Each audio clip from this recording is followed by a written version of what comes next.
Good morning student, आपका BA first year class and BA BEd second year class में welcome है। तो आज हम नेक्स्ट टॉपिक करेंगे मगध साम्राज्य का विस्तार नंद वंश तक। Rise of Magadh empire up to the Nanda dynasty. Okay, के मगध साम्राज्य जो हमने 16 महाजनपद पढ़े थे, उनमें सबसे ज्यादा शक्तिशाली जो महाजनपद था वो था मगध। तो जो मगध साम्राज्य में जो विकास हुआ था वो हर्यक वंश से लेकर नंद वंश तक किस तरह हुआ, तो इस टॉपिक में हम पढ़ेंगे मगध साम्राज्य का विस्तार और प्रसार किस वंश तक, नंद वंश तक। तो जैसे कि बच्चे हम जानते हैं कि इसमें बहुत से फेमस शासक हुए थे और जो मगध था वो 16 महाजनपदों में सबसे फेमस माना गया था। तो इनका जो सबसे पहले शासक था वो था बिंबिसार। वेरी इंपॉर्टेंट है आपका शॉर्ट क्वेश्चन, कौन सा था, बिंबिसार। और उसका जो शासन काल था वो था 544 से लेकर 492। ये बैक चल रहा है, ये आपने याद रखना है क्योंकि जो प्राचीन काल था वो ईस्वी पूर्व चलता था। मतलब एक है बीसी और एक है ईसी। जो आएगा राजपूतों के बाद का टाइम पर वो आएगा एसी। जो उनके राजपूतों के पहले का टाइम पीरियड था वो था बीसी, मतलब बैकवर्ड, एसी एडवांस्ड। आपको ऐसे भी लगेगा बी बैक, ए एडवांस की, मतलब ये आगे की तरफ जाता था, जो पीछे की तरफ। तो जो बिंबिसार था उसका शासनकाल था 544 से लेकर 492 ईस्वी पूर्व तक। तो वो बैठा बिंबिसार जो मगध के उत्थान या प्रसार में उसने महत्वपूर्ण योगदान दिया था। वो 544 ईस्वी में मगध का शासक बना था। जब बिंबिसार गद्दी पर बैठा था तो उसकी जो एज थी, जो उसकी उम्र थी, वो सिर्फ 15 वर्ष की थी और वो हर्यक वंश से संबंध रखता था। कौन से वंश, हर्यक वंश से संबंध रखता था और महात्मा बुद्ध का समकालीन था। जब वह एक सफल राजनीतिक था। जब वह गद्दी पर बैठा तो उसने भारत की राजनीतिक स्थिति को समझने का प्रयास किया और उसने सबसे पहले अपनी स्थिति को सुदृढ़ करने के लिए उसने कौन सी नीति अपनाई, उसने जो अपने आस पड़ोस के राज्य थे उनके साथ विवाहिक संबंध कायम किए। तो आपको ये भी क्वेश्चन आ सकता है कि मगध का वो कौन सा शासक था जिसने अपनी शक्ति को सुदृढ़ करने के लिए विवाहिक संबंध कायम किए थे, तो कौन था, बिंबिसार। तो उसने सबसे पहले विवाह किया था कौशल के राज्य के साथ। पहला विवाहिक संबंध था कौशल राज्य के साथ, जिसमें जो कौशल का नरेश था प्रसेनजित, उसने अपनी बहन कौशला देवी का विवाह किसके साथ किया था, बिंबिसार के साथ किया था। और उसने अपनी बहन कौशला देवी को काशी का प्रदेश दहेज के रूप में दिया था, जिससे लगभग 1 लाख रुपए वार्षिक आय या आमदन होती थी।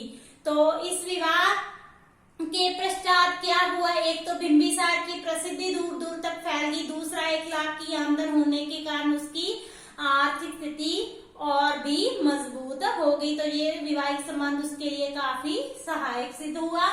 दूसरा विवाह उसने करवाया था लिच्छवी वंश की राजकुमारी चेलना के साथ। ओके, तीसरा विवाह करवाया था पंजाब के मध्य राज्य की रानी केशवा के साथ और चौथा था विदेह की राजकुमारी वासवी के साथ। तो इन विवाहिक संबंधों ने न केवल मगध साम्राज्य को शक्तिशाली बनाया बल्कि जो बिंबिसार था उसकी वैभव में भी काफी बढ़ावा या वृद्धि हुई थी। इस तरह तो उसने किए थे विवाहिक संबंध कायम। आगे हम करते हैं कि वो एक सफल योद्धा भी था और उसका युद्ध हुआ था। बिंबिसार जो अंग का शासक था उसने बिंबिसार के पिता को हराया था। तो जब बिंबिसार गद्दी पर बैठा तो उसने अंग के शासक ब्रह्मदत्त उससे अपने पिता के अपमान का बदला लेने के लिए अंग पर आक्रमण कर दिया था और जो अंग को अपने साम्राज्य में सम्मिलित कर लिया। फिर उसने अंग के शासन प्रबंध के लिए अपने पुत्र अजातशत्रु को अंग का गवर्नर घोषित कर दिया। तो इस तरह उसने अंग में अच्छा शासन प्रबंध भी लागू करवाया था। इस तरह हम कहते हैं कि वो एक सफल राजनीतिक भी था और साथ ही साथ वो एक अच्छा शासन प्रबंधक भी था। उसने अपने साम्राज्य में अच्छा शासन प्रबंध लागू किया था। जो भी कोई अधिकारी या मंत्री अपने कार्य में थोड़ी सी भी शिथिलता या अवहेलना करता था तो वो उसे कड़ी सजा देता था। उसने अपने शासन प्रबंध के लिए एक मंत्री परिषद का भी गठन किया हुआ था और इसके अलावा उसने यातायात के साधनों और व्यापार को भी काफी प्रोत्साहन दिया था। जो ग्रामों का प्रबंध था उस समय पंचायतें करती थी और ग्राम के मुखिया को ग्रामिक भी कहते थे। अगर हम उसके धर्म की बात करें तो वो धार्मिक तौर पे भी सहनशील शासक था। बौद्ध ग्रंथों में से बौद्ध धर्म का अनुयायी और जैन ग्रंथों में से जैन धर्म का जो अनुयायी माना जाता है। इस तरह जो बिंबिसार था उसके शासनकाल के दौरान जो मगध साम्राज्य का काफी विस्तार हुआ, बहुमुखी विकास हुआ, परंतु 492 ईस्वी में उसके पुत्र का क्या नाम था, अजातशत्रु, उसने राजगद्दी हथियाने के लिए बिंबिसार जानी की अपने पिता की हत्या कर दी थी। नेक्स्ट हम करते हैं अजातशत्रु। तो जो मगध का दूसरा शासक था वो था अजातशत्रु। कौन सा था? अजातशत्रु। वो अपने पिता की मृत्यु या उनकी हत्या करने के बाद 492 ईस्वी पूर्व में गद्दी पर बैठा था और उसने कितने वर्ष शासन किया? 460 ईस्वी पूर्व तक शासन किया था। उसके समय भी जो मगध साम्राज्य था उसका बहुमुखी विकास हुआ था। इस तरह जो उसने अपने शासनकाल में मगध राज्य को साम्राज्य में तब्दील कर दिया था। क्या किया था? उसने राज्य को साम्राज्य में तब्दील कर दिया था। अजातशत्रु को सबसे पहले कौशल के जो शासक था प्रसेनजित, उसके साथ युद्ध करना पड़ा। युद्ध का कारण था काशी, क्योंकि जब प्रसेनजित ने बिंबिसार के साथ अपनी बहन कौशला देवी का विवाह किया था तो उसने काशी दहेज में दिया था, जिससे 1 लाख वर्ष की आमदन होती थी। और जब अजातशत्रु ने प्रसेनजित की हत्या कर दी तो उसके कुछ समय बाद ही जो रानी थी कौशला देवी, उसकी भी मृत्यु हो जाती है। तो जो प्रसेनजित था कौशल का नरेश, वो इन दोनों की मृत्यु का कारण किसको समझता था? अजातशत्रु को।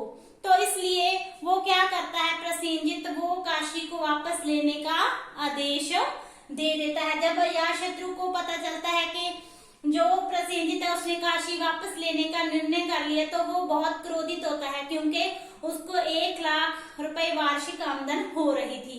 तो दोनों के बीच युद्ध होता है और ये युद्ध दीर्घ काल तक चलता रहा। फिर एंड में क्या होता है, दोनों के बीच संधि या समझौता हो जाता है और बाद में प्रसेनजित काशी भी दे देता है अजातशत्रु को वापस और अपनी पुत्री वाजिरा, जिसका नाम था वाजिरा, उसकी शादी भी अजातशत्रु से कर देता है। उसके बाद जो अजातशत्रु था उसका युद्ध होता है वैशाली के लिच्छवियों के साथ। किसके साथ? वैशाली के लिच्छवियों के साथ। और जो लिच्छवी थे बहुत शक्तिशाली थे। जो अजातशत्रु था इनके विरुद्ध युद्ध करने का एक बहाना ढूंढता है और जो उनको बहाना मिलता है कि जो लिच्छवियों ने प्रसेनजित, जब उनके बीच युद्ध हुआ था ना, तो जो लिच्छवियों ने कौशल के शासक की सहायता की थी, तो इस बात का बहाना लेकर वो लिच्छवियों के विरुद्ध आक्रमण कर देता है। दोनों के बीच, लिच्छवी और अजातशत्रु के बीच 16 वर्ष तक लंबा युद्ध चलता है और इस युद्ध को विजित करने के उद्देश्य से अजातशत्रु क्या करता है, वो गंगा और सोन नदियों के संगम पर पाटलिपुत्र नामक, गंगा और सोन नदियों के संगम के ऊपर पाटलिपुत्र नाम के एक नगर की स्थापना कर देता है और यहाँ किलेबंदी भी करवा देता है। तो इस तरह वो लिच्छवियों को पराजित करने में सफल रहता है। तो इसी समय के दौरान जो अवंती का शासक था चंद प्रद्योत महासेन, तो जो महासेन था वो अजातशत्रु पर आक्रमण करने की योजना बनाता है। वो भी बहुत शक्तिशाली था, जो महासेन था वो भी बहुत शक्तिशाली था। उसने वत्स और कौशाम्बी के शासकों को हराया था। परंतु जैसे ही महासेन को ये सूचना मिलती है कि अजातशत्रु ने लिच्छवियों पर विजय प्राप्त कर ली, तो वो क्या करता है, जो महासेन होता है वो अपनी लिच्छवियों अजातशत्रु की लिच्छवियों के विरुद्ध विजय का समाचार सुनकर वो मगध पर आक्रमण करने की योजना को त्याग कर देता है। इस तरह अगर हम करें अजातशत्रु के धर्म की बात, तो वो भी अपने पिता की तरह धार्मिक तौर पे सहनशील था। उसे भी बौद्ध ग्रंथों में बौद्ध धर्म का न्यायी और जैन ग्रंथों में जैन धर्म का न्यायी माना जाता है। तो इस तरह उसने बौद्ध और जैन में दोनों को खूब संरक्षण प्रदान किया था। इसके अलावा उसने बौद्ध धर्म की एक